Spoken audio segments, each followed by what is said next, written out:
Hi guys, welcome to Amsterdam.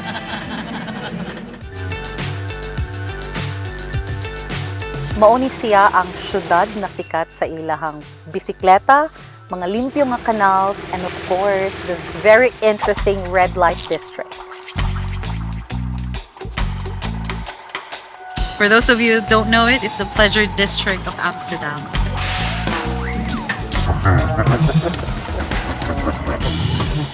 More on that later. Daghan pa og i-share about Ana. So, hello! Welcome to our channel! Guys, sa mga wala pa kaila sa mua, kami di ay ang D. Martin. D. Martins kay Mr. and Mrs. Martin. O wala na po din maisip na pangalan. Uban ni Miss among laag sa Amsterdam. Ali, sabay ta! Ang Amsterdam is ang capital of Netherlands, which is found in Europe.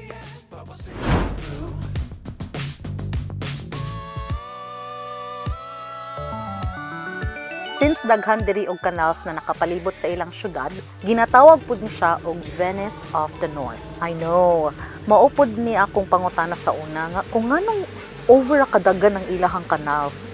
And guys, because I'm from the Philippines, lahi na kanal ang akong maisip. Anyways, ang tubag kay para manggod sa ilang transportation, para sa mga tao o para pud sa ilang mga pamaligya. It's their trade and industry. Also, para pud sa ilang military defense sa panahon sa 17th century, also known as the Dutch Golden Age. So daghang gold ato na tayo. So nilupad mi going to Schiphol Airport. From there, kay nanakay mi og train going to Amsterdam Central Station. Ang pinakauna namo gibuhat kay gi-redeem namo among public transportation ticket para sa bus, tram, and metro. Unlimited siya for 3 days. So, gipalit lang namo siya online sa ilahang official website and tag 21 euros each May. So, wala siya ka-hassle-hassle actually. So, katong 3 days na pass namo is for around Amsterdam lang siya. Since sayo mi naabot, napa mi at least 2 hours before mi pwede mag-check-in. So, among gibuhat, butan kaya ang amuang hotel kay they allow us to leave our bags there para wala mi bitbiton habang mag-roam around for 2 hours. So, take note, pwede din na ninyo buhaton sa ubang hotel. Pag-abot pud namo is dagom ang weather. Pero, please, dagom lang kalaagan mi. After picture-picture and lakaw-lakaw, giuhaw inyong onse. So, nangita mi og kanang shop na pwede ko makapait og tubig. Kay giuhaw, syempre nagbiyahe, gikan pa sa airport and everything else. Pagkakita na mo sa shop, nipalit mi og water and snack na lang pud. Naapod mi napansin na baligya nga lollipop. Kay pagka-arpak, na lollipop o niya naman ay drawing na ganja. Abtik yung matayin yung iyaan. And you know, Amsterdam is very famous kay legal ang ilahang ganja dire. Naa na lang man mi diri sa Amsterdam, i-try na lang jud namo, di ba? Kung unsa jud ka legit ang experience. Uy, wala ko naga-promote ha na mag-ganja mo. Kanang for the lang niya for the experience. Uy mo ingon man gud si Esther kanang ano daw mag-try daw ganja. Critical gyud ang mga sitwasyon. Dele magpataka. Tara, may giilad atong ano eh. Ano sa? Kung lulipap po man kung natamaan. Unyam, barag na kagalit. Please.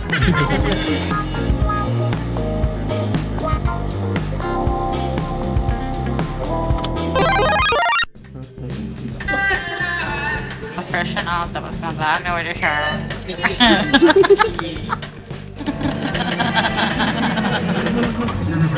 Uy, naku ba? Di, happy na pud kay inyong iyaan no. May na lang naulian daw ninyong iyaan sa iyang pagtewi-tewi. So karon, time na namo mag-check-in sa hotel. Nag-ilis and freshen up pina-uptake kay para dili kalas og oras. Daghan kaayo mi og gusto laagon diri.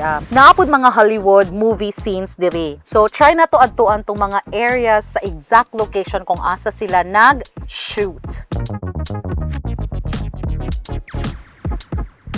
Of course, before ta manglaag, mag-breakfast sa Judta. And sa katong mga nakita sa mong Boracay video, isa gid ni sa akong pinaka-gina-appreciate. Pero Zay, ang ilang breakfast dili is continental, why kanon? Yes, mukhang tadaghag pan. Kay para padayon ang atong adlaw karon, dami ilaag kay busog ta. Today, ang among itinerary kay Amsterdam City, Canal Cruise.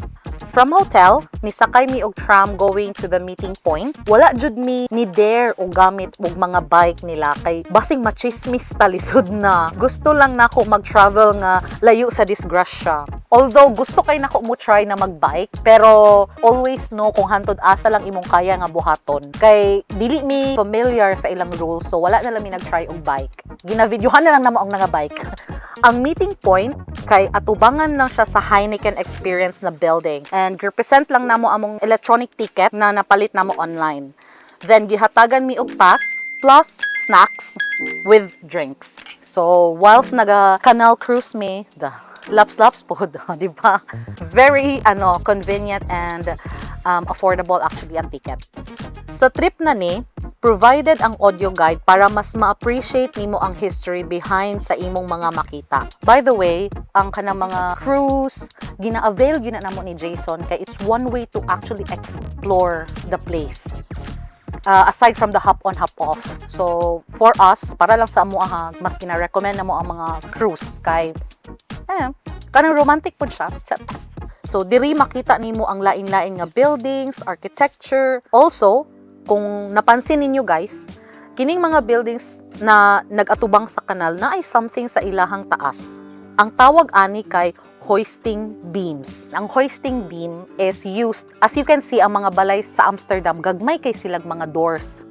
Tanawa ra gud ni na building legit ni ha, and sa Amsterdam ni siya. So pag na sila'y furniture, dili masakto sa door. But because ang ilahang window is big enough, gina-hoist nila ang furniture pataas para isulod sa window. Diba? Along sa ilang canals, daghan mong makita na mga boats. And kanang boats, dili na siya kanang gatambay ra dira na boats na dili na gina-use. Actually, naay mga resident dira ang nagapuyo, either mo na ilang housing or ginagamit na nila for B&B. Mas mahal pa ni siya og renta per night kumpara sa proper hotel na among gistayhan. Social ilang kanal diri guys, no? So kato, nahuman na ang canal cruise namo. Dagan pag movies diri di ba? I-shoot. So, ang mga alam na ko na movie nag-shoot diri kay katong Ocean's 11, ay 12 ay sorry.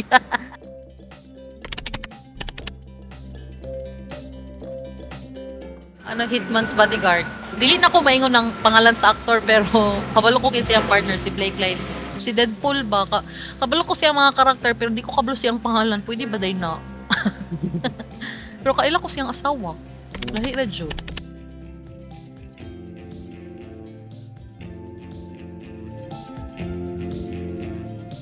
O kinsay makahinomdom sa emotional scene ni Hazel o Gus sa The Fault in Our Stars. Diba? Nakoy pangutana.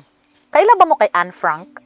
Actually, katong pag-abot nako sa Amsterdam, dito ra pud nako nadunggan ang pangalan na. Or I think it sounds familiar, but I wasn't really sure kung kinsa jud siya or unsa gyud ni siya na story about. Si Anne Frank di ay guys, kay siya tong Jewish girl nga nagtago kauban ng iyang family sa isa ka room for 2 years according sa iyang diary.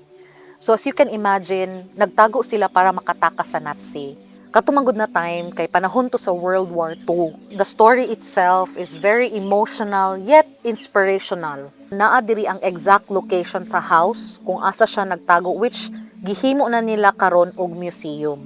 Tungod sa iyang life story, padayon ginaspread ang awareness sa dangers and discrimination ug racism. Guys, kanang mga ingani gyud na moments no na ma-appreciate nako na natagaan kong chance. Actually kami na natagaan mig chance to travel kay naagyoy something about sa travel na makapawala sa ako ang stress and anxiety. I don't know how to explain it. There's just something about travel na kanang gaan ang akong feeling, misiun sa paman ko ka down kay mawala siya. So it's a therapy for me. Ingani pud ba mo? Like kung naa mo ingon ani na experience, please comment down below and share your experience. Hotdan na mig time gahapon guys. So change location na pud ta, back to our original location diri sa balay. Ni dulom na gyud siya no. Wala na nato nahangyo ang adlaw. Na ako'y trivia. Kaila ba mo sa beer nga Heineken? Ang beer na Heineken is actually a product of Netherlands. Since nagstorya na lang mangyutag about mga Ilimnon beer, mga pantulak, idayon-dayon, idiretso na nato ha. So, naapod sila ilahang street food. Ako ha, kung wala ko nakaadto diri sa lugar na ni, ang akong isipon na street food kay same sa atoa, mga tuslo and everything else. Pero dili siya the same. Lahi ang ilang street food.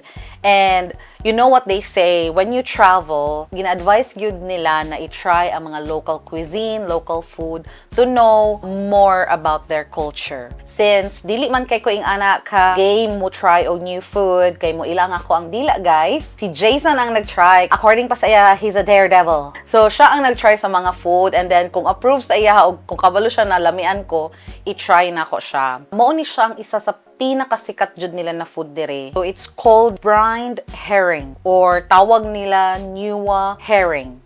Sorry daan kung mali akong pagkalitok ha. Please respect, I am a Visaya. Chares. Basig mali ang ako pronunciation sa bash ko. Kay dagan ang mga bright na mga under ya. Subscriber. So pasensya na guys. Gi-try jud na ako na i-pronounce siya tama. If I'm wrong, then please correct me down below. Kani siya na food is actually kung sa Bisaya pa ang tawag ani nga isda no kay tamban. Sure jud ko ani ha nga naa makarelate sa ako kay kabalo ko ang uban pag tan-aw nila ang food tapos kung dili gani ka nang enticing sa ilaha kay dili ninyo i-try. Ing anak pud ko si Jason manggod miski pag unsay itsura sa pagkaon basta muingnan na siya na pagkaon kaonon jud na niya. So as you can see kuan siya dili siya luto, then gi ano lang siya, gi brined lang siya. And with all the sibuyas and pickle, tapos mo na to siya imong kaonon. So, makita na to karon ang reaction sa akong bana, no? Kung lami, gyud ba? Pakita sa.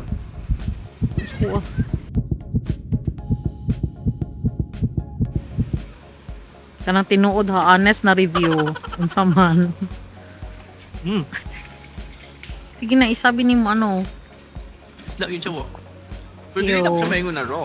Kaklaruan nang di na luto. Di na Pero mo labi siya. ginaingon na raw munggus. Wala siya nagkaw kinilaw. Wala like wala Suka. ka mansi, wala suka.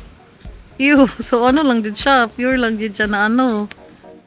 So, yung anak guys, makita gyud nimo kung kanang tinud-anay ang kanaganing kuan review sa isa ka tao. Kanang lami And ako anong turn para mag-try og food. Ang tawag sa food na akong gi-try, which is also kanang famous food and must try when you are in Amsterdam, is kibbeling. So, as you can see, it's very enticing. Lami siya, kay giluto siya, gi-deep fry siya, and it's very crunchy. So, mao gini siya ang tinuod nga naong sa nalamian. Aside sa mga gipangkaon nga isda, guys, napa po'y isa ka famous na street food. It's called mannequin peas. Tama ba akong pag-ingon? Wala ko kabalo kung tama akong paglitok, pero kamo na'y judge. So, mannequin peas, di ba ka namurag makain ka? Unsa na? Patatas na siya, guys. Pero tan-awa sa jud unsa ka tambok ang mga patatas. It's soft in the inside, tapos crunchy ang outside niya, which is very lami. Sikat kaayo siya because they have a lot of different dips. Dili nimo ma-imagine ba na ay pwede din siya mahimong dip sa french fries? Kay usually ketchup, mayo, kanang mga usual lang man akong alam, but then they have at least more than 20 different dips, 'di ba? Amazing kaayo kung game ka na malasahan ang lain-lain nga lasa. I-partner siya sa french fries, this is for you. So among na-try na dip, ang isa sa pinakasikat nila na dip is ang peanut sauce dip. Well, the Bisaya in me, pag ingon og kanang peanut, kaya kung peanut butter sa bangkiruhan, luon sa ilasa. Pero pag nimo kanang mura siya, ang consistency niya is murag ketchup. Ang boat na siya something na lami kay siya i-partner sa patatas. So, yeah, I will recommend you guys try it. Actually, kung asa mi nagstay na hotel, ang tapad yun kay ang store sa mannequin peas. But every time na mo gawas mi ni Jason, taas kay ang pila, guys. Kabulok ka na murag, dili ko ganan maghulat kay gaulan man pud good. So, sa amo ang kalaagan, nakakita pa mig isa ka branch. Diba? So, giadto na mo to na branch and timing kaayo walay tao. So, naka-order na yun mini Jason. Habang nagkakaon ko sa ako ang Dutch pancake, si Jason nanguhit nakita og Filipino flag. And of course, the Filipinian in me, kailangan jud dayon adtuan, no? So makita gid ninyo siya na shop, kay layo pa lang makita ninyo ang Philippine flag. And I'm so proud kay ang mga tindera o ang kanang owner actually themselves are Bisaya. So, unsay dugayan? Making best friend, uy. Shout out, Marge! Yung sa inyo ang team din, ha? The shop is called Kusinang Pinoy. And daghan sila lain-lain nga food, guys. Gikan sa Spanish bread, pandikoko, maha, ube, kutsinta, kakanin, name it. And also, lutong bahay. Ang shop itself feels like home. Tungod kay welcoming, kaayo sila. Actually, wala gid pud mi kabalungan na aday Filipino shop dito sa Albert Kuip Market. But it has been one of my goal na pamubalik man kog Amsterdam, muadto gyud ko dito ang shop. Ang ilang food is always init, lami kaayo ikaon. You can actually bring it home. Yeah, it's a taste of home. Please do visit their stall to try the food, the Filipino food. Especially like me, nga, I know myself, grabe gid ko ma-homesick. You know, it's really good to know nga, if I ever visit Amsterdam again, na ako'y kanaganing taste of home na makawala sa akong homesickness. The market is open from Monday to Saturday, so makita ninyo sila dito. And daghan po din nagapalit sila, not just Filipino ha, kay katong naamin dito ni Jason, daghan kay nagastop na mga suki na nila na mga puti, suki na nila na kanang mga laing-laing gid na race, na kanaganing ma-amaze ka kay they love the Filipino cuisine. Ana ba? Maka-proud. Wala pa ba muna pulan sa ako ang tingog, guys? Thank you kaayo sa mga viewers nga naabot diri nga part sa video. Supportive kaayo mo sa among mga video, which we really do appreciate. And katong mga first time sa among video, guys, pag-subscribe and like mo para ganahan mi mag-upload sa among mga video o i-share sa inyo among experience sa mga places na among maatuan pohon. Para pod kanang we wanted to share dili lang among experience but ang knowledge pod na amo ang na-learn sa pag-adto sa kana na lugar sa mga kabuang pod namo. As promised, 'di ba? Mag-share ko more about the red light district. It's like saying when you mention Paris, ang first thing na mugawa sa imong mind is Eiffel Tower. Pag mo mention kag Amsterdam, most of the people kay maisip ang red light district. Actually, gusto kayo na ako i-share sa inyo unsa among nakita ni Jason, but in this part of the city, dili ka pwede mag-video, dili ka pwede mag-picture, dili nimo pwede itapat imong camera sa katong mga naga-work. Actually, gina-inform pod ka along the way na yung mga post na kanang gani ang camera kay nakaana, na dili ka pwede mag-take kay na incident wherein ang mga worker kay mabastos. So, i-share na lang na kung sa among nakita. Okay? The video itself is about our experience and amo ang gusto na i-share sa inyo. So, disclaimer, basig, pareha sa ganja mo, ingon na pod mo na, ay, ingon man gud ni Esther na, dapat mo, ato yun may ka ng red light district. Hindi mag-inana, ha? Gusto lang na mo i-share kay para pod ka ng dagdag pod na knowledge. Actually, it's nice to know. Ano kay siya ba? Liberating kay siya. Personally, myself, gikan sa Pilipinas and knowing the Philippines, we have strong Catholic roots, very religious stuff, conservative pod ta when it comes to this kind of stuff. So, dili kay tayong anak ka-open. I can't explain how I felt. Sagol actually siya kay for me the more manggod ka maka-experience og culture practices sa laing country, the more manggod ka na mo widen ang imong knowledge about the world. So the world doesn't just revolve around unsa ang pag-brought up sa tua. Basically habang nagalakaw ka naay ka nang ang windows are open. And then, sa isa ka, each window, kay mo siyang cubicle. Yan, na mga babae din na ang uban kay topless, ang uban kay na ay underwear, pero